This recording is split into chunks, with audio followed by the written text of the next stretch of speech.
Um, all right, so I gotta switch over here and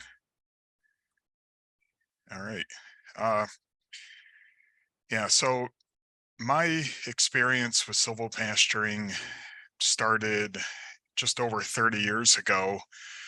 I After college, I had the good fortune to do a couple years of service in the U.S. Peace Corps, and I was part of a small group that was the one and only volunteer group ever in Argentina, and it was a non-traditional program where we were there to be kind of technical cooperators with national counterparts, and they plopped me in the center of the country where they had been doing large-scale afforestations, mostly in what they call the Sierra Mountains, which for them are kind of like hills. These are like 10,000-foot elevation mountains, but you go 5 hours west and you're in the Andes, which are almost 25,000-foot mountains. So for me, they were mountains. And this to me was like a paradise because it was rugged and there were cattle and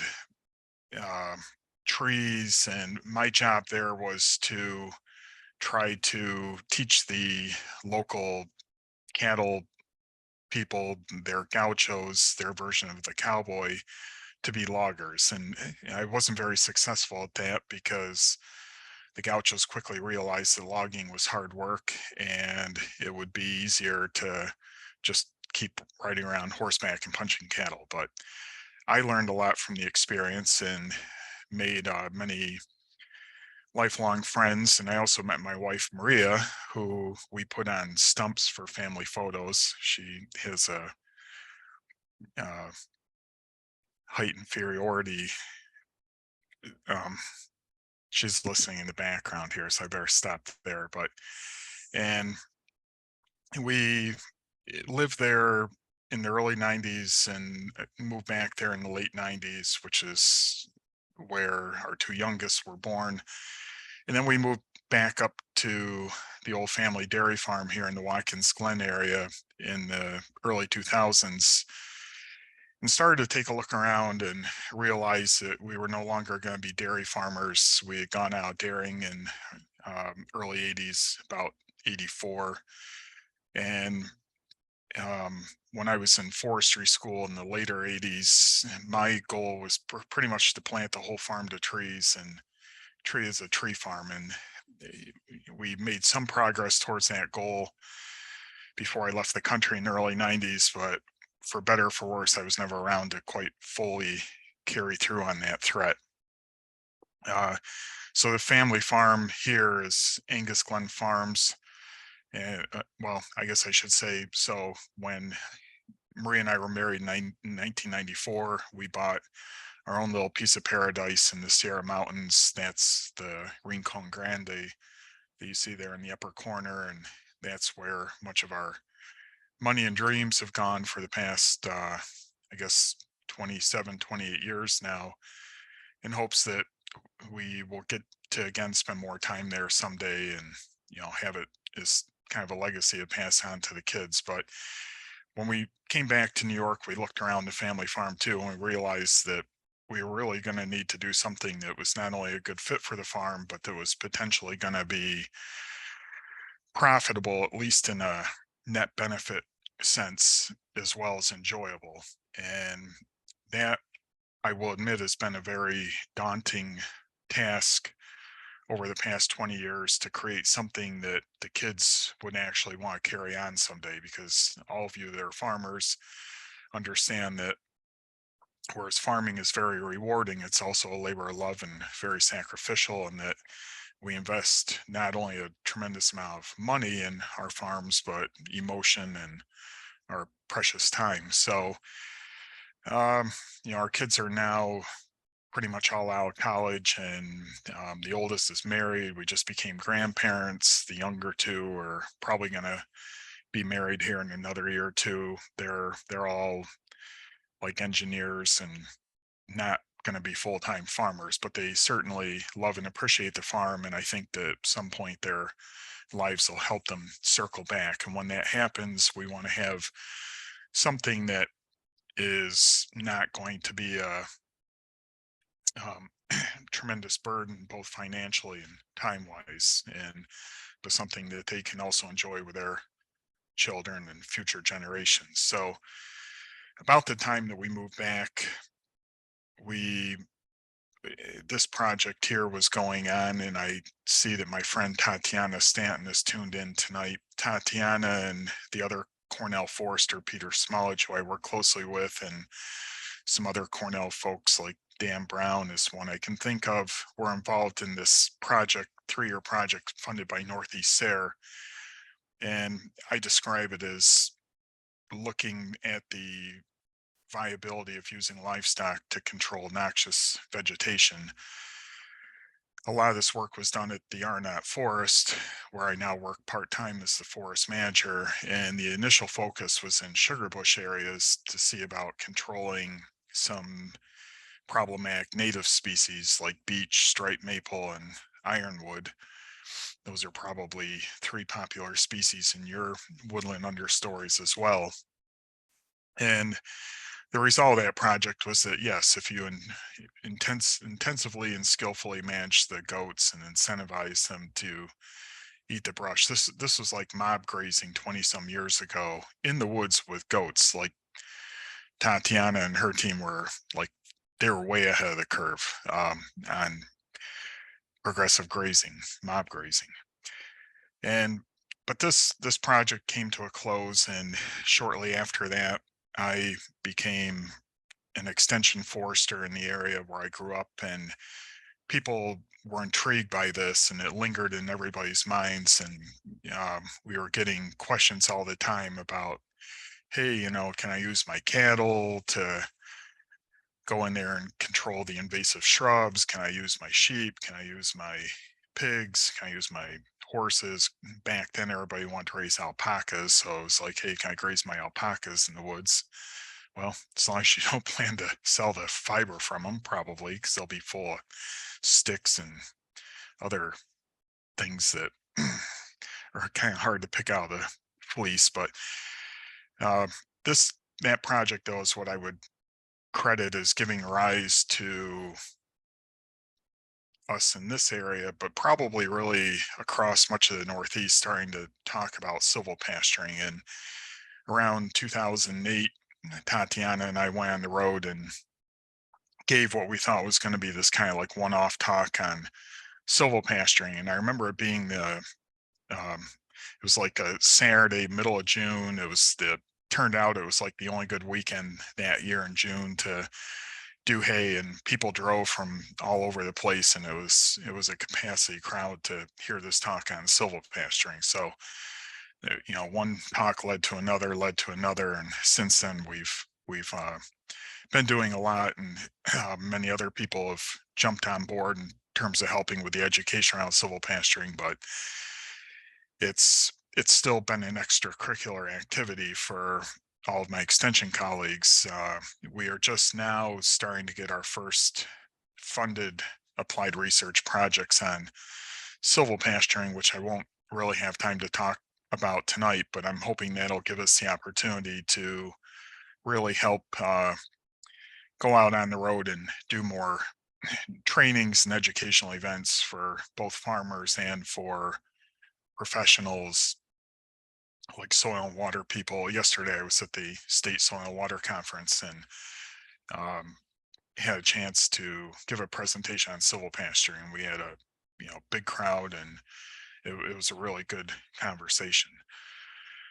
Uh, I think silvo pasturing is going to just grow and grow and grow here in upstate New York and really across the entire Northeast, because in many parts of the state, we're really farming in a forested landscape. And this is an aerial image here just directly north of our farm, which surprisingly has more open fields in it than if just a little bit further south of our farm. But what I'm sharing this image for is to illustrate that our landscape is really this juxtaposition of fields and woods. And if we stick to what I was trained as a forester 30 some years ago of putting fences around our woods to keep animals out of it, and keeping in mind that historically we did the opposite. We put old barbed wire fences around our woods, and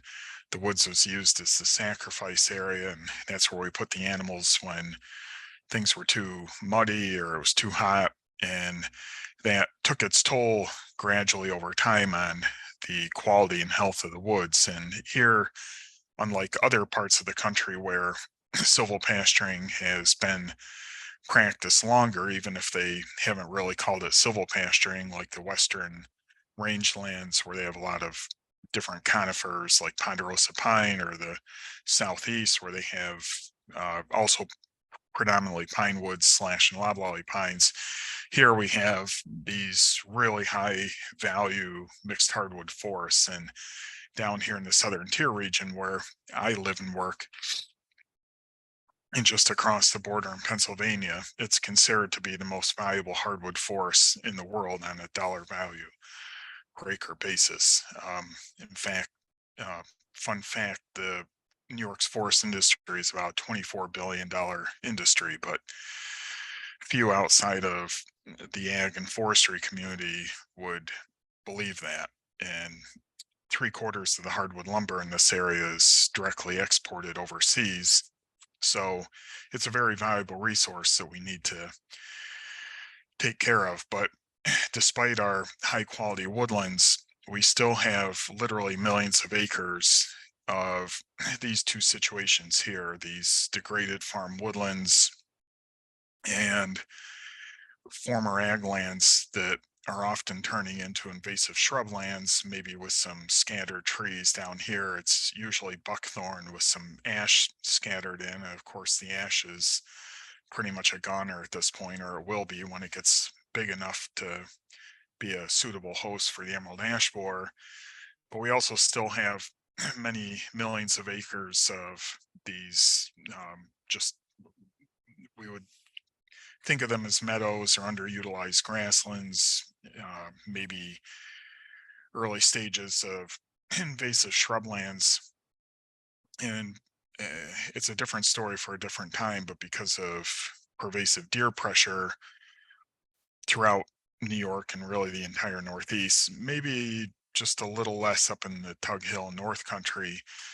Nonetheless, deer are certainly a limiting factor. And for about the past almost 4 decades now, when ag land is abandoned, it grows back to unpalatable invasive shrubs and low palatability plants like goldenrod. It doesn't grow back to a young, densely stocked seedling and sapling stand of mixed hardwoods.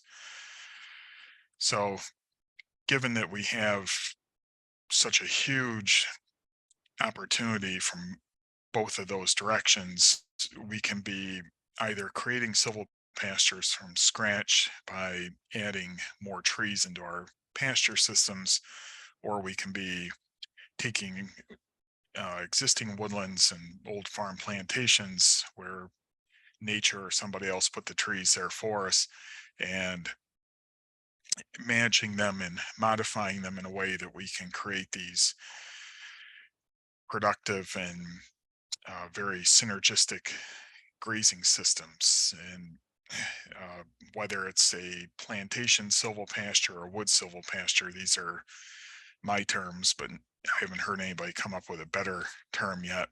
There is a third type of silval pasture that we're going to see more and more of here in New York, which is orchard silval pastures. And it's probably going to be done at a pretty small scale here in New York, but if you go just across the border into Ontario, there's, especially over in Western Ontario, like the Simcoe area, there's some big sheep operators there that are even bigger orchardists, and they're grazing thousands and thousands of acres of orchard silval pastures at this point. But they also like their wood silval pastures because they can't shrink the existing footprint of their farmland in the province of Ontario. So they have these woods, and as a woods, they're marginally useful to the farmer, but as silvopasture, they can still grow all their best trees and graze their livestock, particularly the sheep that they're using in the orchards during the times of the year that they can't have them in the orchards or they can't have them on the crop stubbles. So uh, there's just to start out with the right mindset tonight, I'll share a few images that are typical of what has been termed woodland grazing.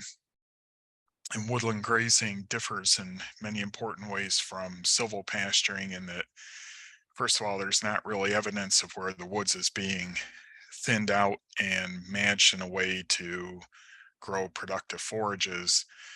And if we start to see physical damage to trees now, if we overgraze our woods as we have for many, many decades here in the Northeast, those effects may be very insidious and subtle, and we may not see the symptoms of the overgrazing until it's too late, where we start to see dieback in the crowns of the trees or compromised root systems or mineralization in these high value hardwood stems. But sometimes it can be very acute damage, like bored and restless animals girdling the bark off trees because we let them roam around the woods this time of the year when the sap is flowing and the bark is extremely vulnerable, even on larger trees. But it's also not these open pastures that have a handful of scattered shade trees that cause the animals to clump up and compact and denude soil in in those areas.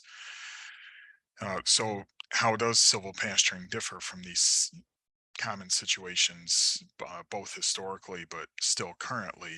For one thing, silvopasture is synonymous with intensive rotational grazing. This is an aerial image of our farm here. The home farm is outlined there in purple, and then we lease quite a bit of acreage from two adjacent farms. And what I just want you to see is the table on the right hand side there. This is a fairly dated map. I think I made this about 15 years ago with the help of Soil and Water and borrowing their GPS. But at that time, we had the 200-acre home farm already divided into 50 permanent paddocks that averaged a few acres in size. We've since further subdivided some of those paddocks. We're basically doing daily moves here with 100 cow calf pairs, and not that anything is set in stone. It's very much adaptive grazing, but this allows us to have a very long rest and recovery period. But this intensive grazing is important for not only the vegetation management, which I'll talk about in a minute, but also this ability to move the animals in, do their thing, move them out. And when we're doing this, perhaps only a few rotations every grazing season, a lot of the negative impacts that have historically been associated with grazing in the woods go away, like soil compaction, or again, bored and restless animals that become destructive animals. If you were wondering, by the way, what those little white dots are, that's bale grazing. And I won't really talk about bale grazing much tonight, except that we we don't really have any roof structures on the farm that are adequate to put our herd in, other than maybe a sick animal or an emergency situation like that. So we strive to graze 8 months from about the third week of May until about mid-December in a normal year. In the other 4 months, our cows are out there still moving pretty much daily through the same paddock system. And this winter, we've been feeding about 8 large rounds a day.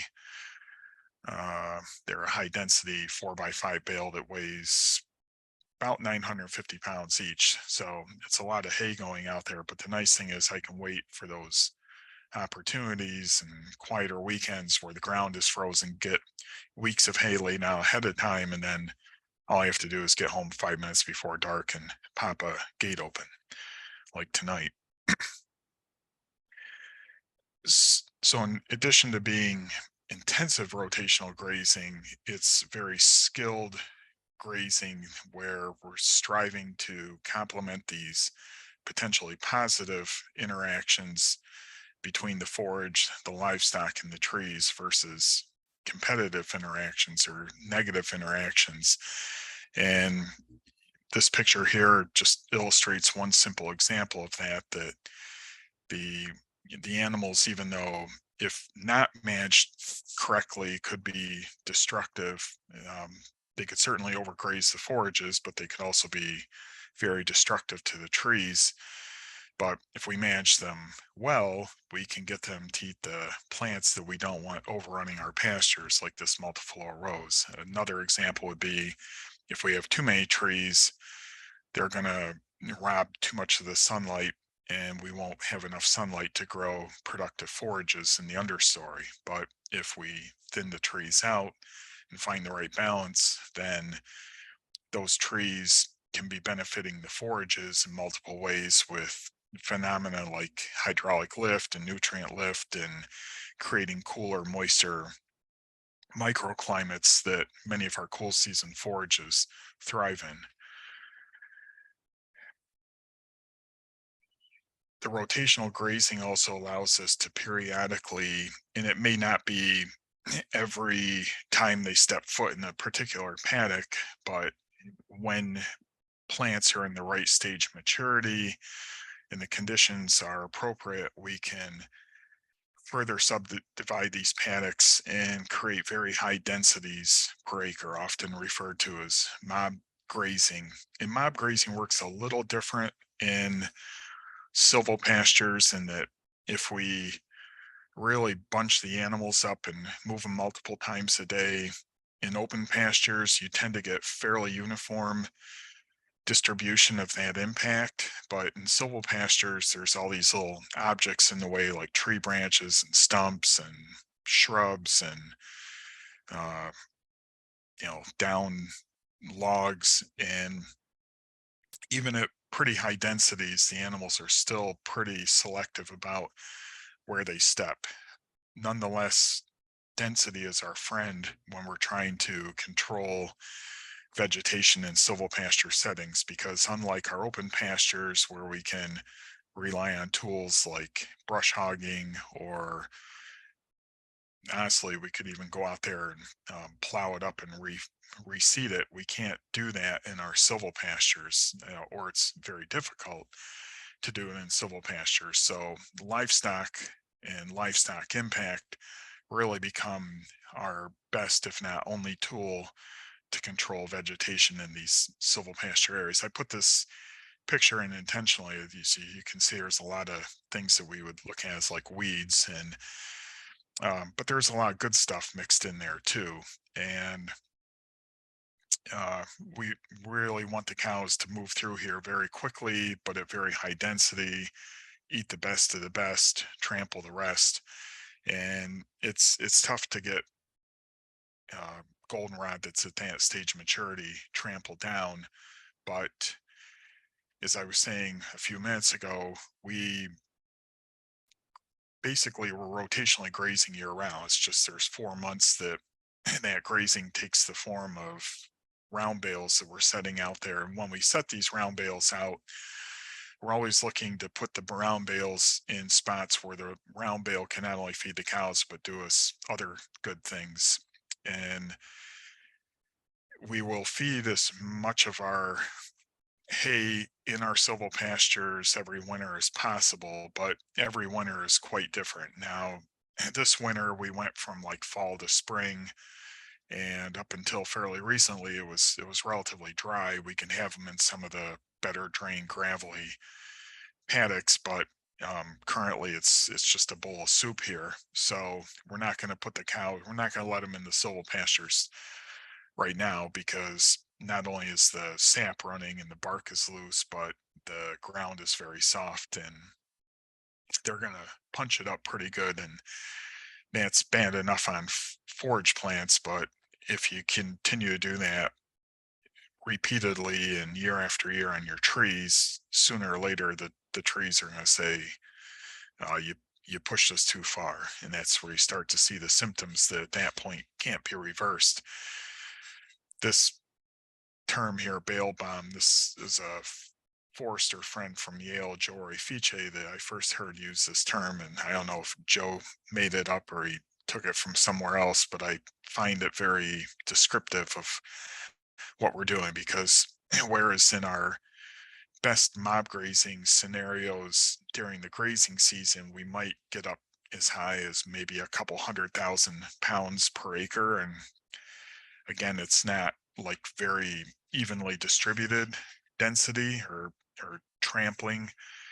When we put 20 hungry cows around a round bale in that roughly 30-foot diameter of impact zone, and they're in that impact zone for a few hours devouring this bale, if you do the math, that's about 1.5 million pounds of density per acre. So that really puts a beat down on the bad brush. And we don't typically put these bales in the middle of like 15-foot high, 3-inch diameter buckthorn because the cows simply can't get on top of that. But if we put it in the middle of the patch of multiple rose or barberry or privet or some smaller honeysuckle, they will um, they'll really go to town on that stuff. And they're the cows are naturally a little bit itchy and scratchy, lousy in the winter anyhow, so they don't mind being in that soft brush at all and stepping on it and rubbing on it, and they've got their winter coats on. So doing this, it's not a one-off deal. As you can see there, the canes kind of get trampled into oblivion, but they're still there and they're going to resprout, and they're just not going to resprout as vigorously as before. And the other thing that's happening there, as you can see in that picture, is we left a lot of fertility and viable seed there. So you get this little green oasis of grass the next uh, towards the end of the next growing season, which helps to further suppress the little woody invaders that are in the seed bank and the resprouting. And if we do this periodically, maybe every few years, after probably about the third time you do it, the brush is pretty much ready to give up. And it it's never going to result in getting rid of all the bad plants on the farm, but our goal is really to just get them under control and not have them always gradually expanding across the grazable um, base of our pastures and our silvopasture understories.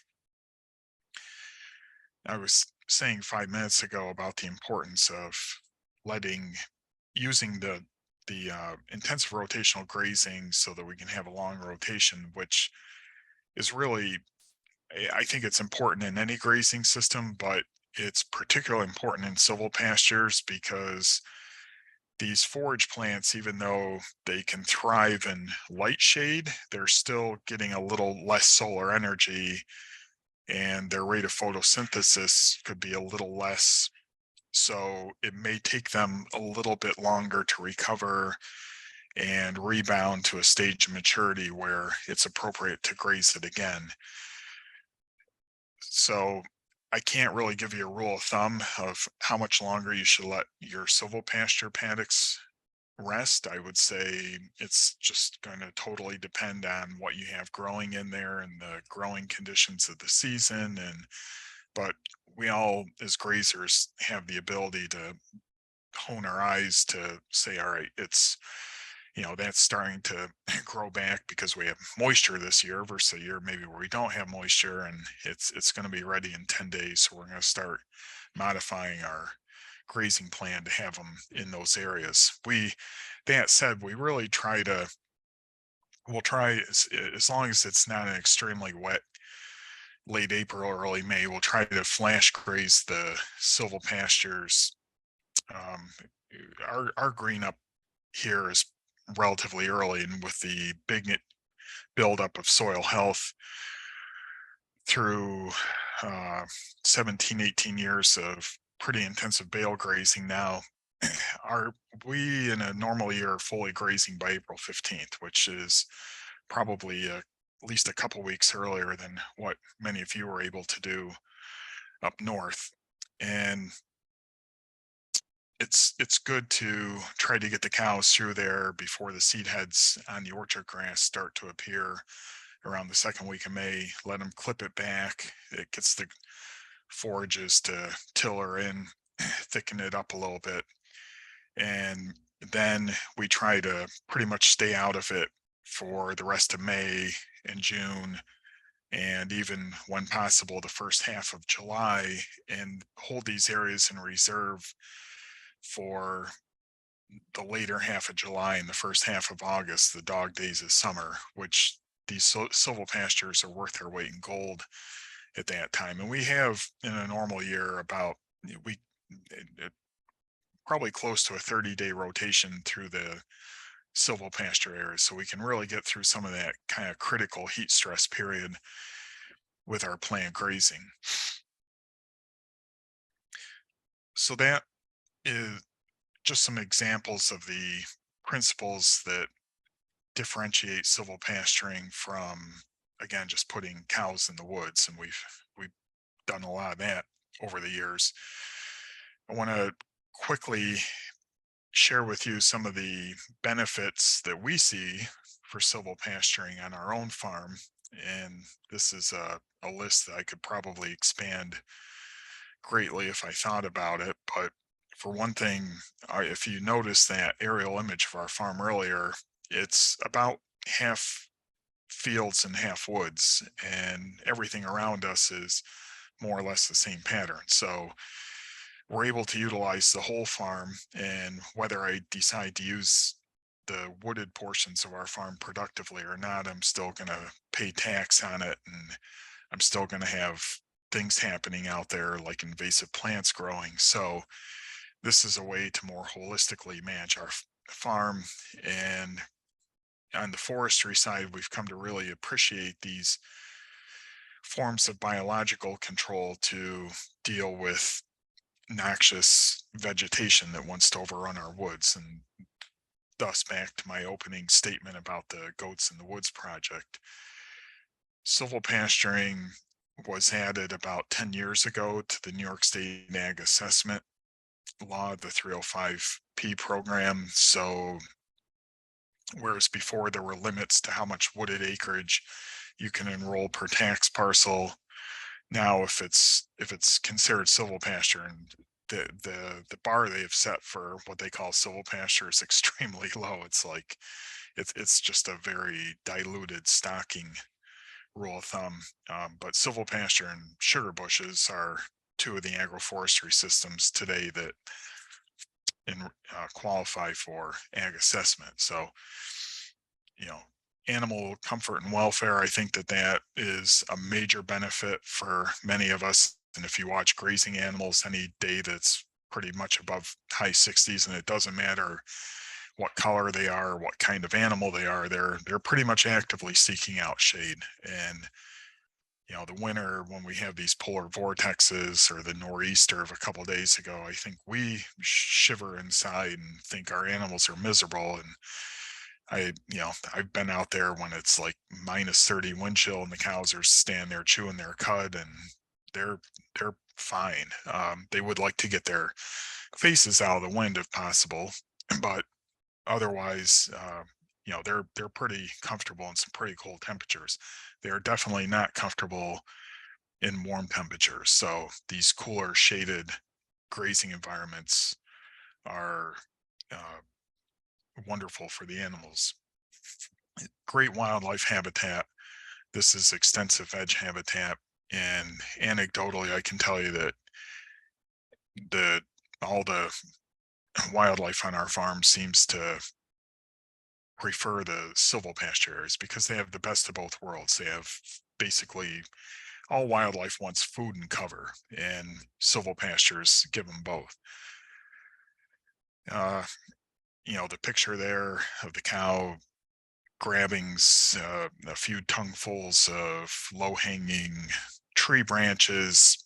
if you watch when you turn your animals into a fresh paddock, if there's any hedge or low hanging trees there and any woody browse, just watch them. They usually will walk over and nibble on that for the first 5 minutes, and their very strong sensory feedback mechanisms are telling them that there's something in that woody foliage, whether it's manganese or zinc or molybdenum or boron. And uh, they don't know what it is, and we certainly don't know what it is, but their little ruminant brains are telling them, hey, go munch on that for a few minutes and get your fill.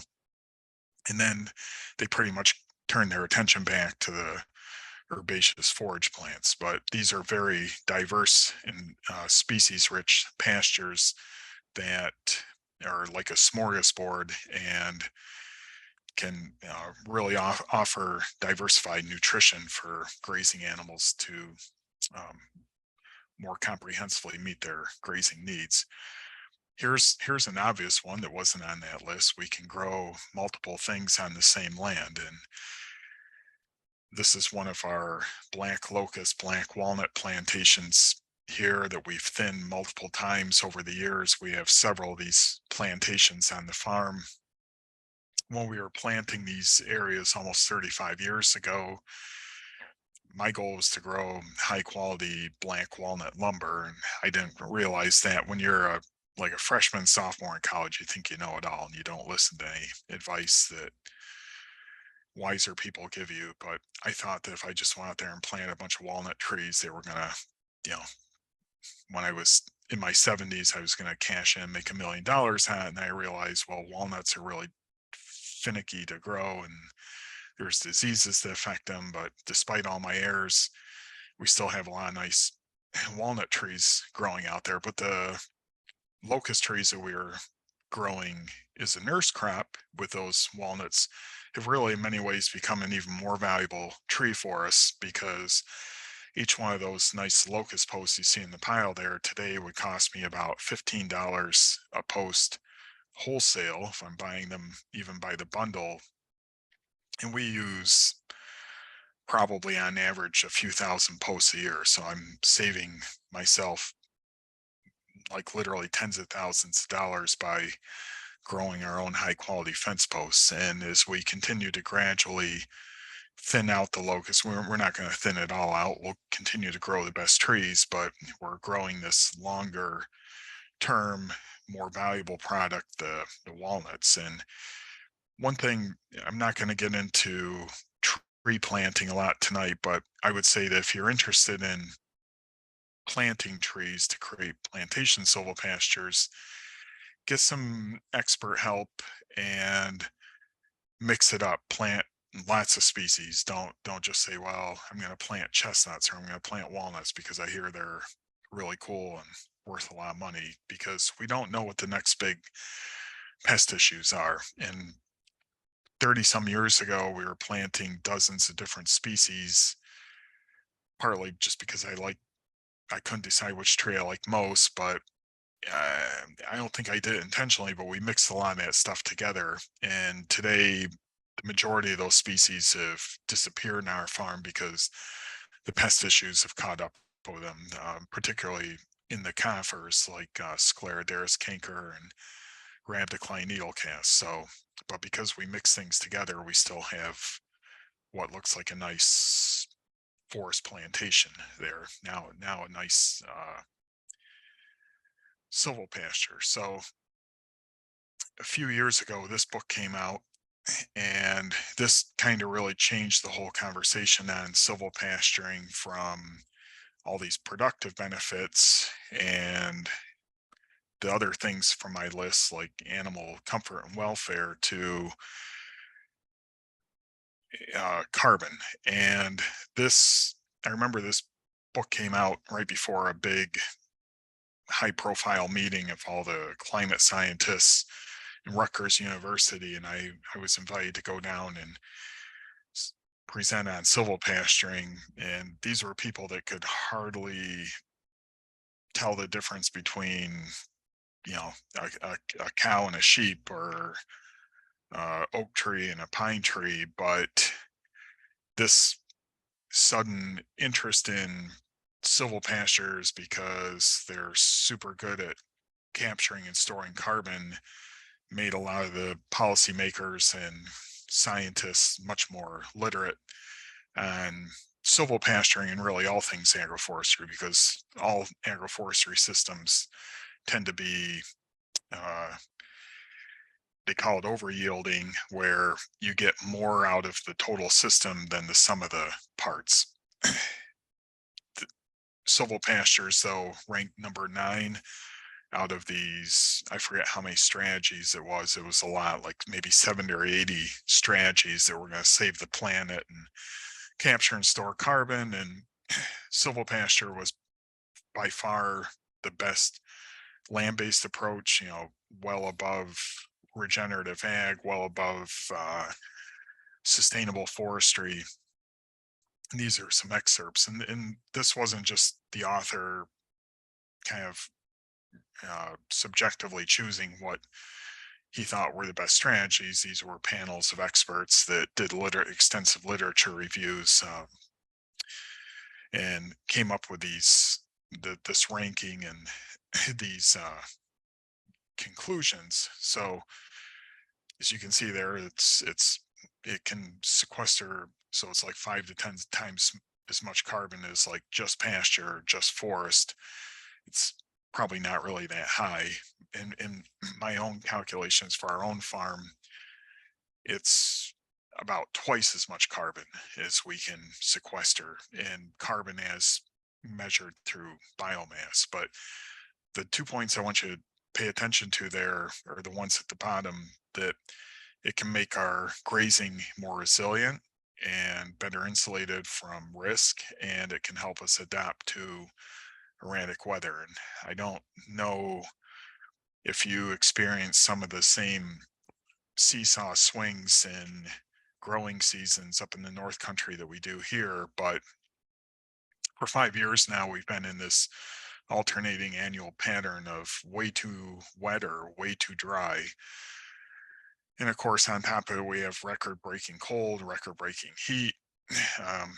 Nothing new. You can look back in historical records and see where they had the Great Flood or the, um, super cold, blizzardy winter. But it's when you're out there farming for a living, you really tend to remember these less than ideal growing seasons pretty clearly. And this, so one of the, I think grazing is one of the more vulnerable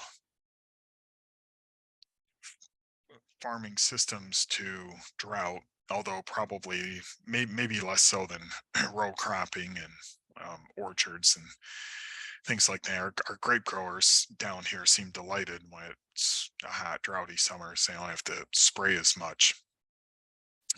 These pictures here, though, were taken just a few days apart in early July in 2012, which was a drought year for us.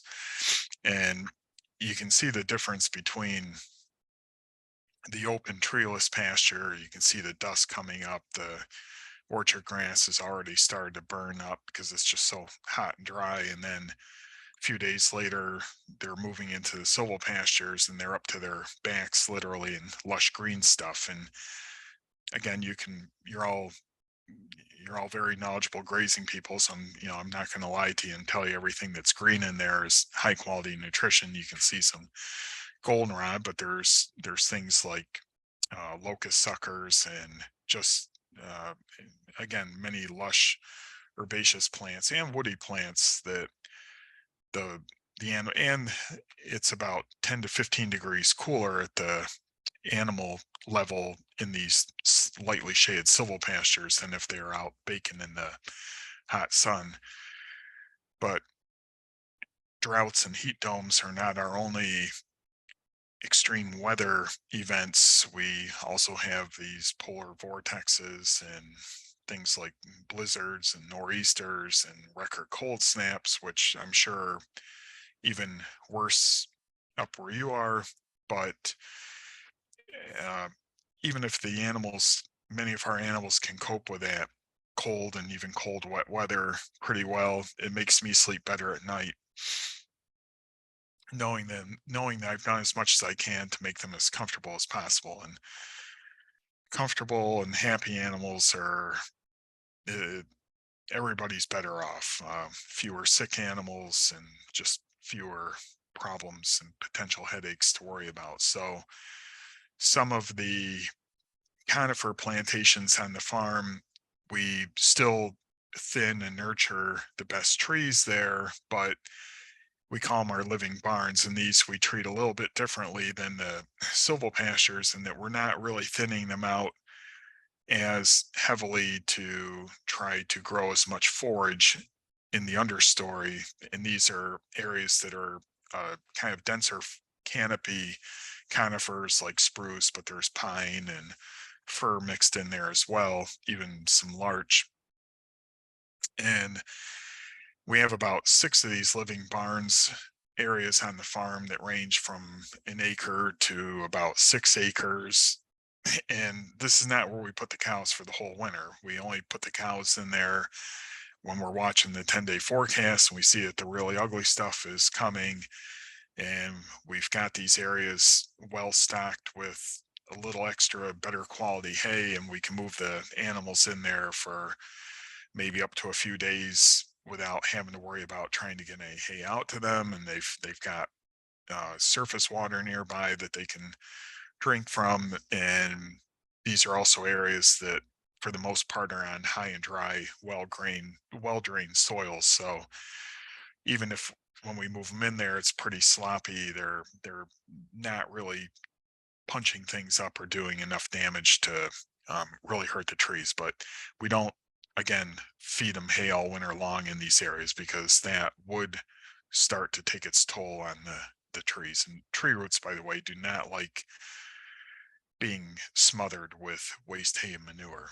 A little bit is fine, that'll break down, but if you start loading up trees, you start putting bales out around your evergreens winter after winter and getting heavy waste hay and manure accumulations, you'll wind up with nevergreens. So I want to kind of move into the last part of the presentation here so that we're leaving some time for group discussion here at the end and share with you. I felt that we wouldn't really have time to get into the brass tacks and technical how-to of managing silvopastures. Quite honestly, it's a educational process that you'll have to invest in. And I'm going to conclude by sharing with you some resources where you can continue that education. Tonight is really just to share with you and help raise our collective awareness level of these opportunities. But when we came back to the family farm in the early 2000s, I looked around and continued to see the same problems that I had realized for a number of years were there. So when I went off to forestry school in the mid 80s, I started learning about these plants that, not all green plants were alike and some were better than others. And also started to realize that many of the plants that grew in our farm woodland understories were not going to be the future of our woods. And we had plenty of examples of problematic native plants like the beech brush on the left hand side, but also many different invasive shrub complexes. The upper right hand corner there is pretty much pure honeysuckle. These are all pictures from our farm, by the way, older pictures of our farm. And then much of our woods, though, look like that bottom right hand picture, which was European buckthorn with bittersweet and multiflora rose and privet and barberry and honeysuckle. And this picture looks like it was taken early fall, but if it was spring, you'd probably see garlic mustard and other good stuff in there. And the trees are there, you just can't see them because there's so much brush in the way.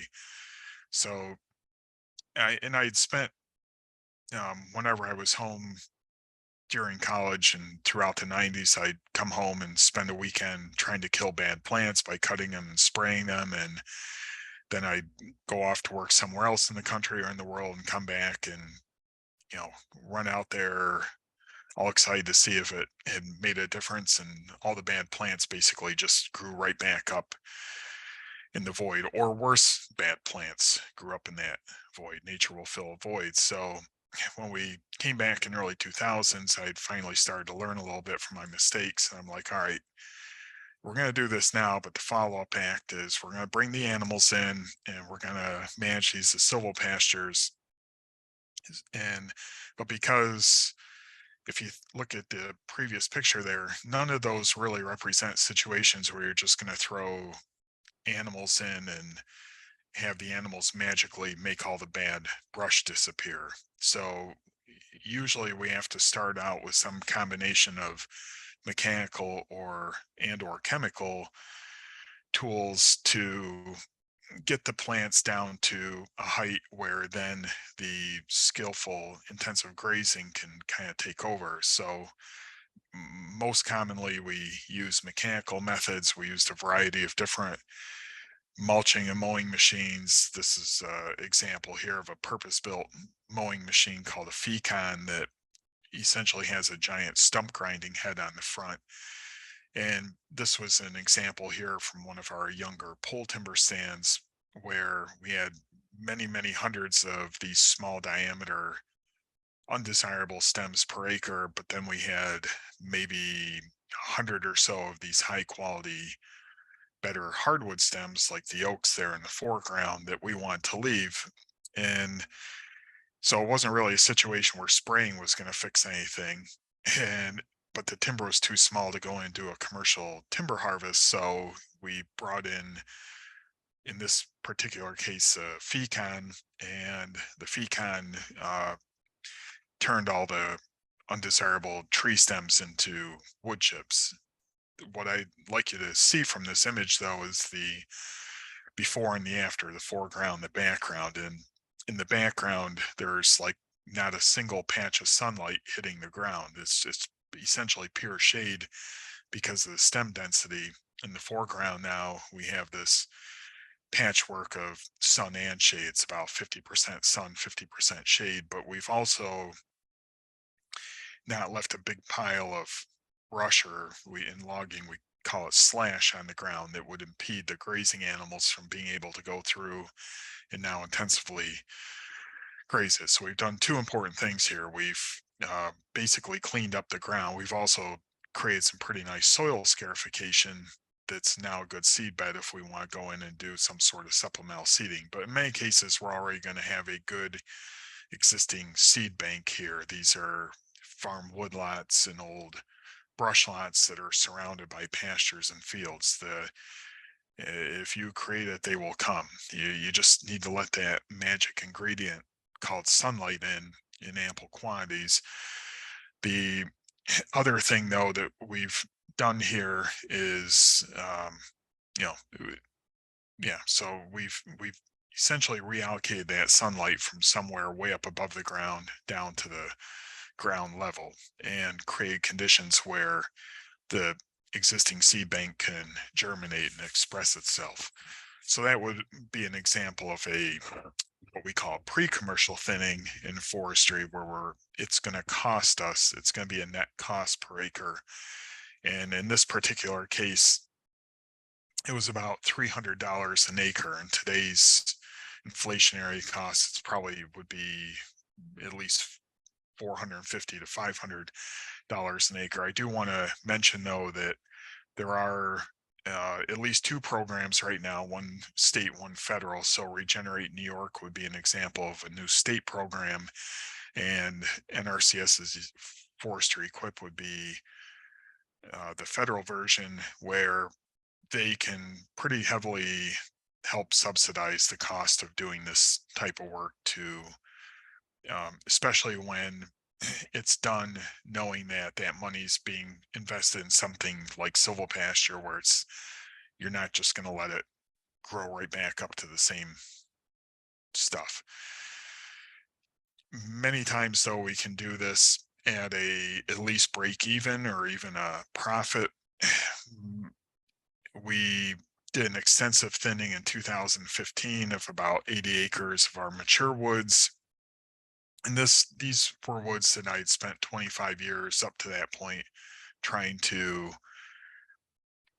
thin out and realize that, I was at best going to maybe on my own thin out an acre or two a year to meet our own firewood needs. So it came time to bring in the heavy metal and the pros, and uh, this actually was an Amish crew, but a mechanized Amish crew, so with big grapple skidders and feller bunchers, and they did in a month what probably if I put my mind to it would have taken me years.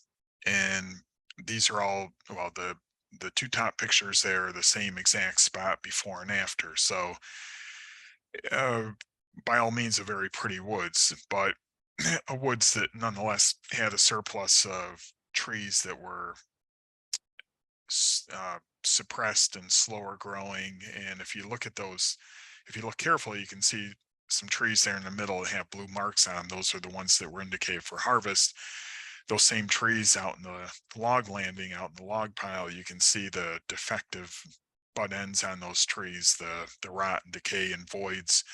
So, and as a standing tree, it looks kind of pretty, but then you realize that tree is essentially just a piece of pulpwood or firewood, and you can grow it another 50 years, it's still going to be a rotten piece of firewood. And the other thing that this logging allows to do is if you also look carefully at that top left hand picture, you see some like ironwood stems, some beech whips, some kind of squatty, suppressed, scrubby hemlock.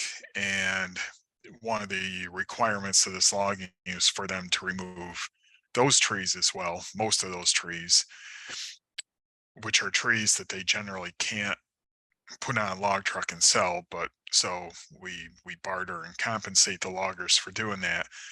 We don't take all the hemlock out of our woods and things like this. You really can't grow forage under hemlock, but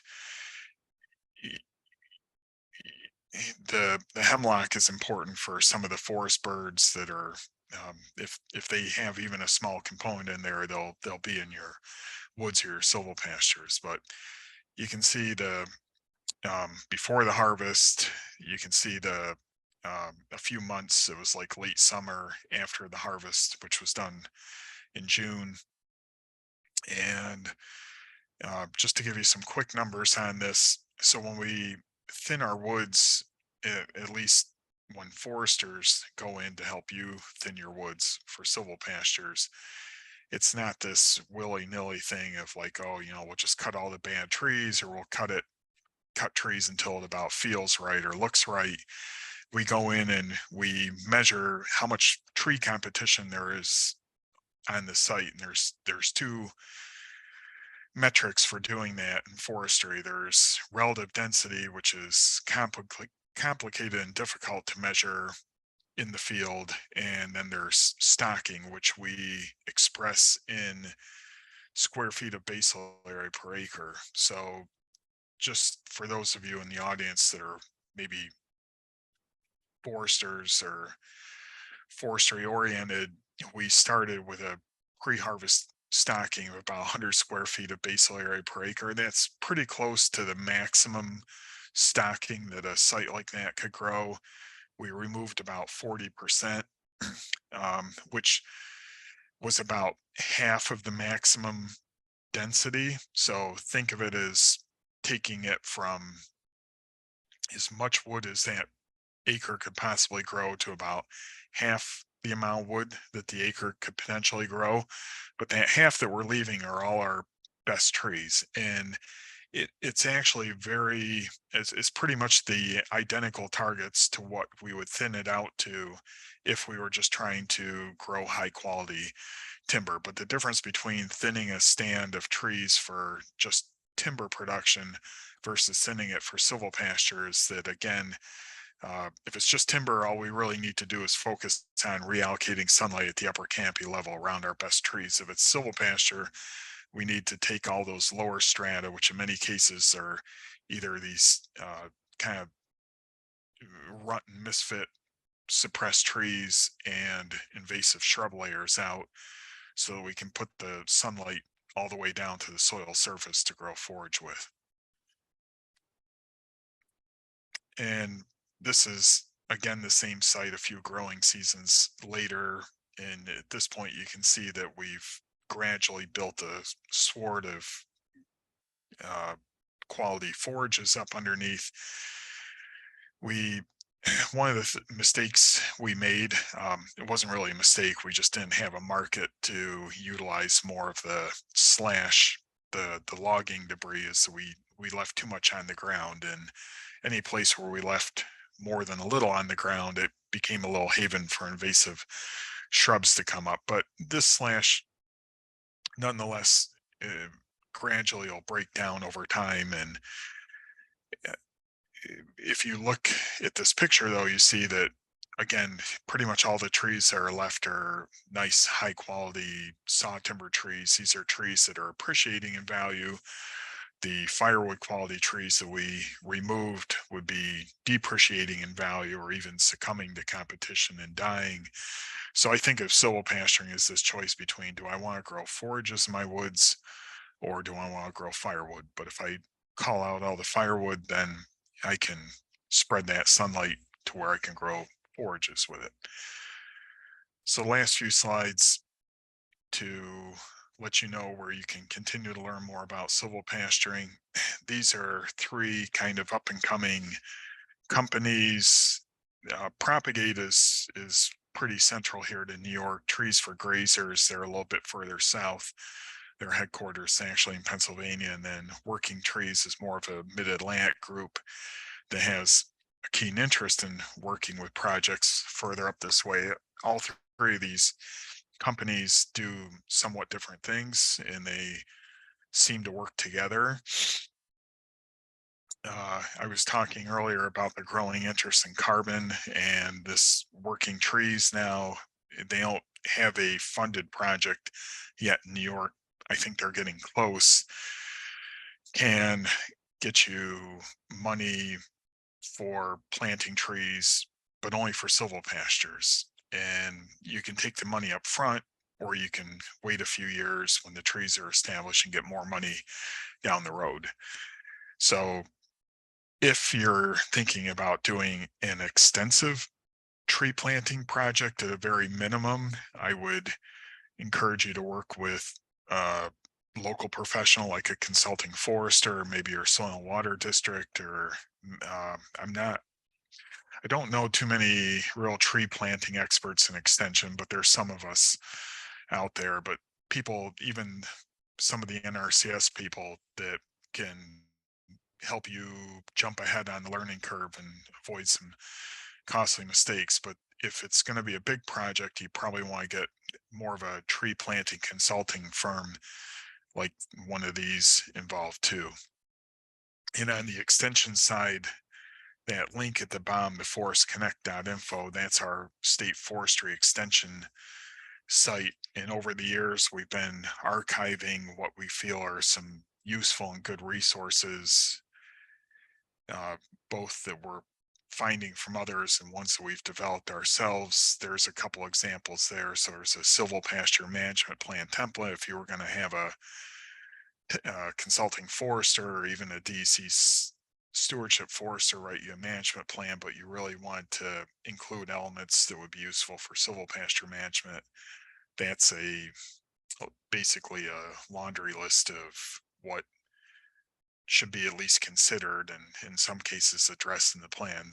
On the left hand side there, that's just one of several examples of exercises that you can do on your own. You don't have to have any fancy instruments. You don't need to have a soils map in front of you, but you can go out there and do things like subjectively evaluate some of the key criteria for, is this site a good site for silvopasturing? I often get asked the question like, well, can I, do a silvopasture on my steep rocky hillside or on the wooded wetland? I guess I'll answer that now that yes, you could, but it's going to cost you.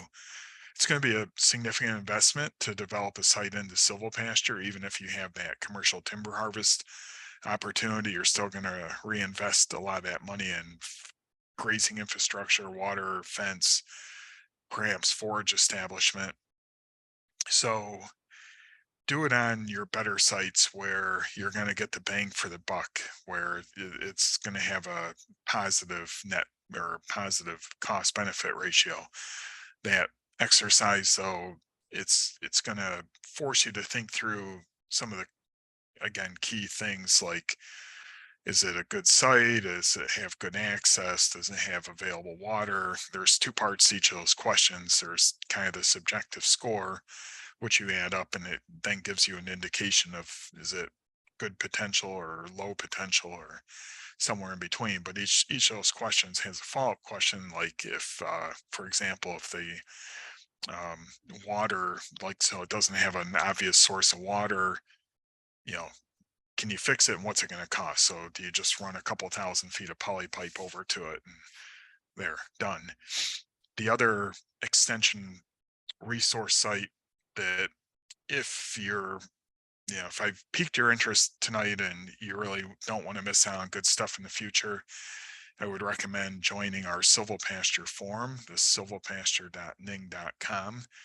And I don't expect you to be on there every night, posting new stuff or reading everything that's on there. But by joining this forum, maybe 2 or 3 times a year that we might do some really big event that you wouldn't want to miss out on, or even the small events like tonight's webinar, we typically post those on the events page and then we can message all the members. So you're not going to get spammed or bombarded with emails. It's just you'll get the important notices that. But I like to use this forum also to kind of archive things like good articles and webinars, and there's a lot of discussion threads on there that address the frequently asked questions. So this would be an example of the type of event that, if you're a forum member, then last September we did the 2-day silvopasture tour down this area where we toured 5 what I consider some really good examples, but all different looking examples of silvopasturing. And we had 160 people come to this event from all over the place. I see Carly's on tonight. She brought a group down, and so don't miss out. And I hope that we can do more events like this in the future and bring some up your way as well. So with that, I'm gonna stop sharing. Maybe I shouldn't stop sharing. Well, we'll stop sharing. I may have to go back to look at some slides. So, our numbers have grown since I started. So, Abby, I'm going to ask you to, if there's anything, what I would suggest is this: if there's stuff in the chat box, let's start with that. And then if anybody, I don't know if you're giving people the option to unmute. I think we can unmute, but I'm fine with people unmuting and making their comments too. But let's start with the chat box. So would you mind reading off anything in there that you feel is, I have a hard time talking and reading at the same time? That's okay. Yeah, so we had some questions that came from the CP Lewis location. So the first one is, what species of forage are best for silvopasture systems? Great question. So I guess the easy answer is whatever wants to grow there.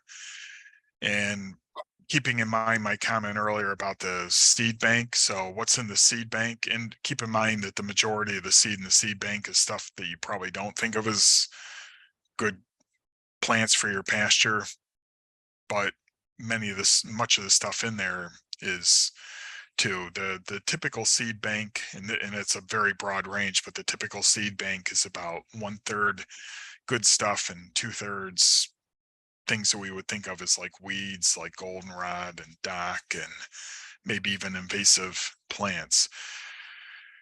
The If you feel confident in the seed bank, and I think you'd be pleasantly surprised in many cases what'll germinate when we create the right conditions, then I think you're saving yourself in two ways. First of all, you can burn through a lot of money fast buying the latest, greatest improved forage mixes, but we have to keep in mind that many of those forages, there is no such thing as a improved forage for shade tolerance. I Because there's never really been a market or a demand for that. I think as silvo pasturing grows, we'll see more plant breeders testing varieties for shade tolerance. That said, we do know that many cool season species and varieties within those species can again thrive in these kind of half shade, half sunlight conditions. Orchard grass is one that seems to do particularly well. Reed canary grass, which of course you have a lot of up your way, even though I don't think of it as a shade tolerant grass, that in some shade trials that have been done elsewhere, like University of Missouri, it's like the most shade tolerant cool season grass. Reed canary can be a little tricky though for managing and grazing systems, but Timothy, tall fescue, brome, they can all tolerate probably the type of shade levels that we would expect to see in a good, a well-managed silvopasture. The legumes, a little less so. Bird's foot trefoil has almost no shade tolerance. That's why you won't see it growing into the edge of a woods. Red and white clover so can tolerate a decent amount of shade. So if you go and spend a lot of money though to buy seed and go out there and do what I think of as artificial seeding, chances are 5 years down the road, what's still going to be growing there is just going to be whatever was in the native seed bank to begin with. In that early stage, though, if you go in and do a really aggressive thinning and have a lot of freshly scarified soil and the right temperature and moisture conditions, it can help to go out there and do some supplemental seeding. And it doesn't even have to be forage plants, it could be cereal grains, anything that is going to be kind of a catch crop to occupy the site and sort of beat out the little weeds and things that want to come in too at the same time. So Brett, you kind of touched on another question that was in the chat in the last little part of your answer there, but how do you seed around the trees for forage? So say you are doing supplemental seeding. If you're going to go in there and do some supplemental seeding, you got to get creative. ATV spreaders, like a little earthway spreader, a small cyclone spreader on a compact tractor can work. If you have a lot of logging debris on the ground or a lot of just maybe it's pre-harvest and there's still a lot of trees in the way, you may have to think of ways to sling the seed out there. uh I just in the sake of time, I don't want to tell you some of the crazy things we've done, including my kids walking around 5-gallon pails slinging seed, which they didn't overly enjoy. But uh, the the bale grazing though is honestly probably the single most effective and cost effective way if you gotta get seed in there, because your average first cutting hay is just chock full of nutrients and viable seed. And if you can wait until the ground freezes up and start doing the bale grazing in the woods, you're going to like what you see a year or two down the road. So the next question we have here is what's the best density of trees? The best what? Density of trees. Best density of trees. So think about the ideal density is about so in a mature woods, we typically estimate that you can only grow about 35 to 50 mature trees well. So when we go in and do, I'm not going to get into forestry stuff tonight, but we're aiming to be somewhere in that range. So let's just say it's 30 to 50 mature high quality trees.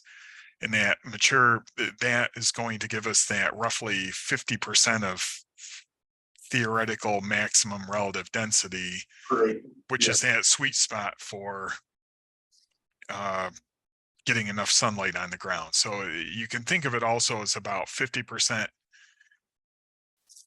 blue sky and tree canopy. But trees are very opportunistic. So if you go in and thin and create space around the trees, they very quickly fill those gaps that you've created in the main canopy, which in forestry, we typically think about harvesting on a 10 to 20-year schedule.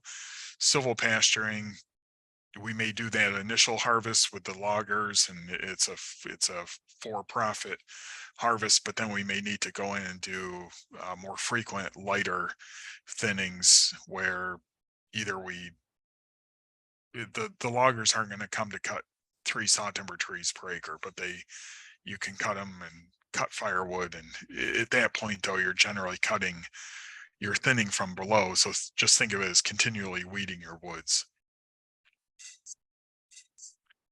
So the next question is, what kind of property tax abatement programs are available? So I mentioned earlier the ag assessment, which is the common one that most of us are in as farmers, but the long time limitation of ag assessment was always that if you could only enroll up to 50 acres of woods per tax parcel, which up in your neck of the woods, you've got some farm tax parcels that have a lot more than 50 acres of woods. And rural assessors generally haven't nitpicked that too much, but if it's like the 50 acres of pasture with three attached to 300 acres of woods and it's one big tax parcel, you may not have gotten away with enrolling the whole thing in ag assessment. Now with civil pasturing, you can, as long as you document that it's civil pasture. The way you document it, by the way, on your application form is you meet their minimum stocking requirements. So you say it's like one one cow for 10 acres or one sheep for 5 acres, some ridiculously low stocking rate. And that's because they don't ever expect an assessor to go out there and look at your civil pasture and say, oh, that looks like well managed civil pasture. So there's no qualitative criteria. It's just like, if you got 300 acres that you're claiming ag assessment on because it's civil pasture and you needed 30 cows for that 300 acres of civil pasture, the assessor could say, show me the 30 cows.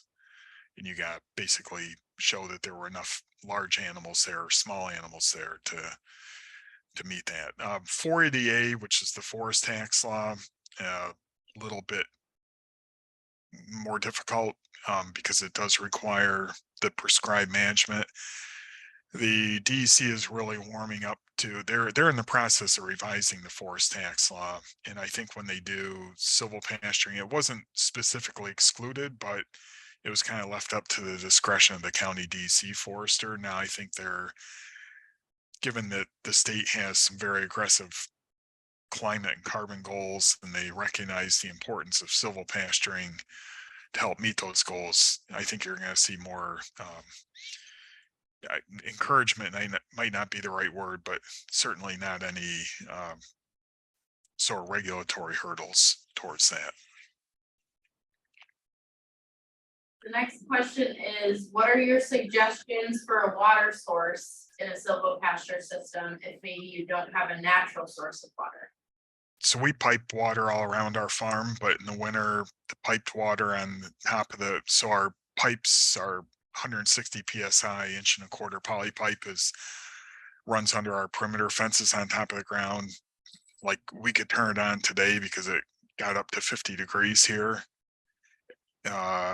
So we moved the cows across the road and we're piping water over there right now, but it'll freeze up in a couple days and they'll have to move back to the other side of the road where we have energy free waters. And then on the north side of the road, it's mostly we rely on springs and small streams that run in the wintertime, and cows in the streams, but they're in there for a day at a time drinking out of one little portion of the stream. It's not and we're 2 miles upstream. I forgot to mention earlier the name of our farm, Angus Glen Farms. We're in Watkins Glen, obviously, but we have a mile of frontage on the Watkins Glen State Park Gorge, which after Niagara Falls is the second most visited park in the state. And 2 miles downstream, Glen Creek, that you know everything in this farm drains into Glen Creek and then into Seneca Lake. We don't want to be that farm that's dumping a lot of nutrients into that very beautiful watershed. So the civil pasturing helps us spread out the winter impact and keep the nutrients here on the farm and not in Seneca Lake. So the next question is, what's the best way to get started doing silvopasture in orchards? As you mentioned that that was growing in New York. Is there an exemplar farm or orchard that's already doing it? Maybe what's the best CTE office to connect with? Is there a class to take or a book to read? I wish I could give you a good, clear answer on that one. I think you're going to have to seek them out. So one of the farms on our tour here in September was eh, it's an organic farm, but they have a farm cidery and they're doing some really cool small scale orchard silvopasturing with poultry, sheep, and cattle. I don't really want to throw them under the bus though. Well, I guess if you want to go Finger Lake Cider House and drink cider, you can, I'm sure, arrange a farm tour, but those young people are just they're organic farmers. They're going full speed all the time. So they've always graciously given people tours. I have to believe that there's going to be others elsewhere, but I don't have any good names. These people up in Ontario, Canada, though, they're impressive, but same thing. They're just full-time farmers, and uh, look online because you're going to see stuff like from University of Missouri grazing walnut and pecan plantations, and the principles are the same. But when you have a food crop there, unfortunately, the Food and Drug Administration thinks that somehow you can't ever mix livestock with fruit and nut crops, and I think we can all use common sense and resolve those issues. And it also unrealistically ignores the wildlife exposure that's out there, but there are those regulatory things to take into account.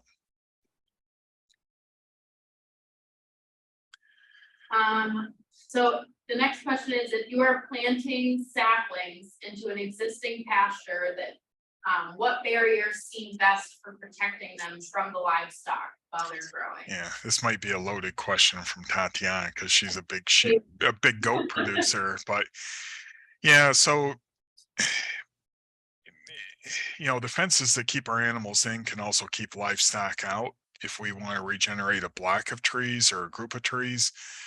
If we're going to put something like tree tubes around individual trees to protect them, we're probably going to need to be a little bit more robust in that protection and wrap the tubes maybe in barbed wire, or if like in the case of our cattle, they're extremely fence trained, so I can put dummy poly twine around the tubes, and it works fine with the cows. Every once in a while you get a stupid calf that doesn't really know the poly twine yet and goes over there and uses this scratching post. But I've seen some very elaborate structures to protect individual trees, including things like arbor shield, which is a rigid spiked cage. The bigger issue, though, is quite honestly still probably deer, because if we try to fence, I mean, even goats we can fence. You use electronet or something to keep them out of a block of trees, but the deer are going to jump right over that and browse the bejesus out of those young trees that we just spent a tremendous amount of money planting. So your defense mechanisms have to work for both your grazing animals and the wildlife. And then I think we have one more question. Is there money for carbon credits in these pastures? Yes, so I mentioned there towards the end, those tree consulting companies. Working Trees is the one of the three that specializes in getting landowners carbon credits. specifically for silvopasture plantations. In other words, trees that you plant for the purpose of silvopasturing. They can't get you the carbon credits for just trees you planted because you wanted to plant some trees. There has to be that demonstration of silvopasturing. But the other two companies, Trees for Grazers, they're kind of the boots on the ground, getting it done people, and they work closely with the other company working trees. And Propagate Ventures has some really cool software tools to help you plan out a successful project. So I think we have one more question here, at the Lewis County location, but does anyone else have any other questions for Brett?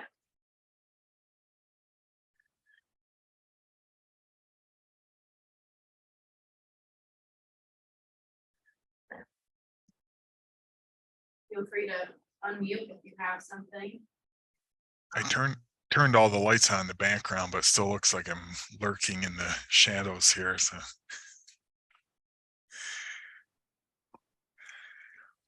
and that was certainly a fire hose approach to silvopasturing tonight, but uh, there's a lot of good stuff to learn. So don't, I guess the final thought I would share is if you're thinking about doing this, start small. You'll learn a lot in the first year.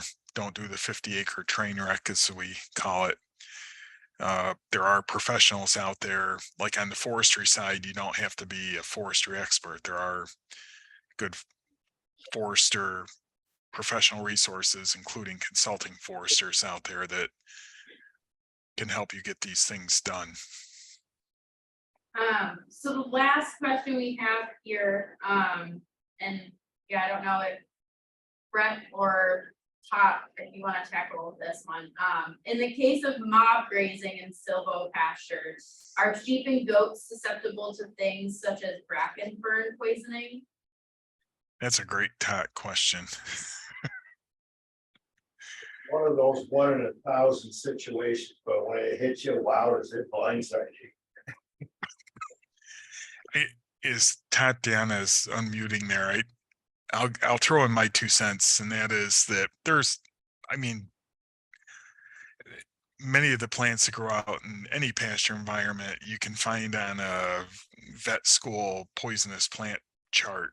And I think a lot of it comes down to understanding animal behavior, and the handful of cases I'm aware of where animals were harmed or died from toxic compounds in plants, it was frankly, it was human operator error. The animals were not acclimated to those plants, and they were managed in a way that the animals gorged on novel plants that they didn't know were bad for them, or they were forced to eat bad plants. I didn't catch what plants we were talking about. Bracken fern was the bracken specific fern. one. Okay. Yeah. I mean, I think usually bracken fern is not a really big issue, except for the fact, that early in the season, it might be one of the few things out there. But normally if there's good eating out there, sheep and goat aren't going to go for the bracken fern. I do know that I had a goat that we had for several years, that when we would go out into our brush pastures for the first time each year, she would go into our ferns, which weren't, they weren't bracken, but they had the same thymine issue.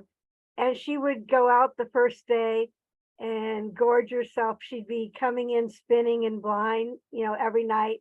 She'd come in blind, and we'd give her thymine. And it took her about 3 years to finally link the negative feedback to it, and it was extremely scary the first time because we didn't know what was going on. And then we went, oh, it's moon blindness, get some thymine into her. But she was, out of hundreds of goats that we put out there, she was the only one that I ever saw show that kind of behavior, where for some reason she must have read a book about how bracken ferns are really good when they're just, fiddlenecks when they're just coming out or something. And she definitely went for them. But that, like I say, that's the only time I've seen that. I'd say bracken fern is one of the things we don't really worry about. The biggest problems we have, like Brett said, are usually when they suddenly get into something, or your buckthorn suddenly, big tree suddenly falls down and suddenly they're getting a bunch of it and they haven't been adjusted to it. And then there seem to be three things that they just don't um, have a good negative feed. They don't have time for a negative feedback, and they look really attracted to them. And that would be your cherry family and um, your hemlocks, and excuse me, not your hemlocks, your yew are probably the main two. And right now I'm blanking out on the third, where it just, they don't have time for that, you know. So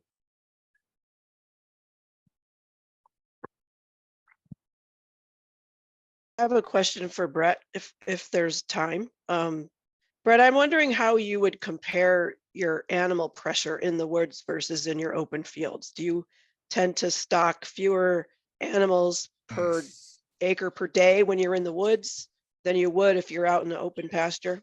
Yeah, another frequently asked question, Kitty. So I'm glad you brought it up. And it's it's like asking the question though, how many acres do I need for a cow, or how many acres do I need for a sheep, or it depends on in the answer in those situations is, well, it depends obviously on the quality of your pasture, but it also depends, are you going to aim to graze 6 months or 8 months or 10 months? So you have to stock appropriately to meet whatever your goal is. And in silvo pastures, tonight I've been sharing with you some pretty good pictures of silvo, or I should say pictures of some pretty good silvo pastures where the forage base is pretty well established, it's pretty productive. And I think that uh, done right over time, your silvo pastures can have the same stocking capacity as your open pastures. But you're not going to start there from day one when you go in there and do that heavy thinning and new forage plants trying to get established, and you're building up the density of that forage sward. So just loose rule of thumb, if you go in there and you do things well, you might have a quarter of the normal of a full open pasture stocking capacity the first year. You might be able to double that by the second year. It's going to taper off a little bit, but within maybe 5 years, and certainly 10, if you're making slow and steady progress, you should get your silvo pastures to where they can carry as many animals as the treeless pastures. And you might grow a little less forage in the silvo pastures, but that forage is going to it's going to compensate in other ways. It can be a little higher quality because it's not as lignified growing out in the hot full sun. And you're also extending your growing season a little bit because you get that basically the infrared radiation from the tree cover. So it's going to usually green up a little bit or sooner than your open pastures. They're still getting zapped by the frost, and it's going to stay. I have some really cool pictures showing the forage like nice and green under the trees, and really wilted from the frost just outside the trees.